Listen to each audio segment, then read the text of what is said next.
Okay, hello people. Hello once again. I'm here to give some clarification on the second assignment you are supposed to do about how cities grew in size and the number of inhabitants during the Industrial Revolution. And as we read in the book, at the beginning of this period, most of the people, 80% of the people, 4/5, as it says in the book, lived in the countryside. They worked on farms, they were they used to grow fruits, vegetables, breed cattle, and so on. But when the Industrial Revolution started, many factories started to implement farm machinery, and that farm machinery replaced workers. So many workers, many farm laborers or farm workers were out of work and they didn't know what to do. So all those people started to migrate to cities and towns like the one in the map you saw in the book: Bristol, Manchester, Liverpool, London.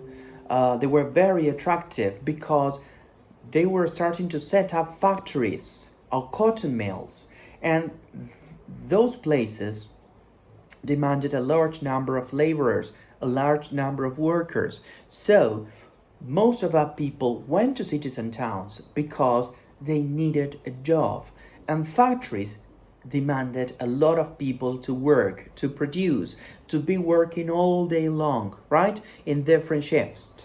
That's why they migrated to cities.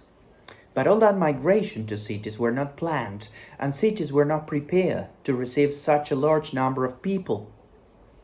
So, as it was not planned and they were not prepared, there were not enough houses for them to go and live. Not enough cheap houses. That's why in the book it says lack of cheap housing. So all the poor people that were out of work that decided to move to cities, sometimes with their families and their animals, they didn't have a place to live and they didn't have a place to rent. So what was the solution to that problem? They got together. Two or three families together decided to rent a room because they couldn't afford to pay a house and there were not enough houses for them.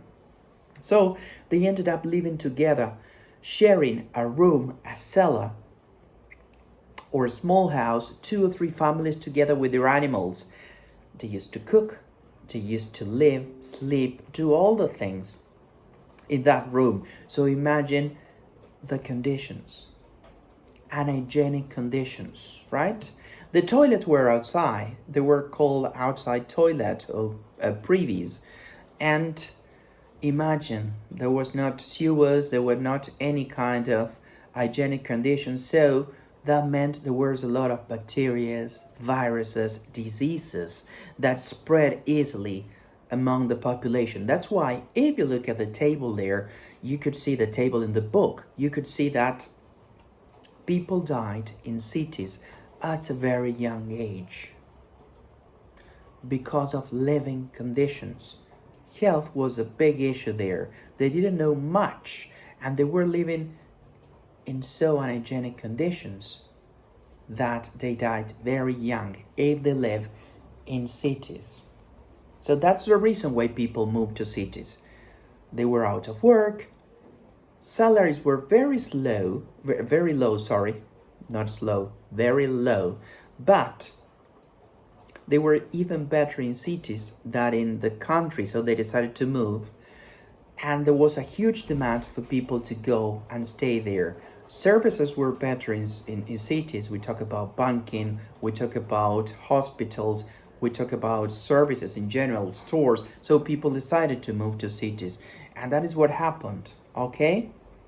I hope you find this useful and clarifying. I'm going to upload and to post a document with a summary of this important thing about this. See you around. Thank you so much. Excellent work, people. I miss you all. Bye-bye.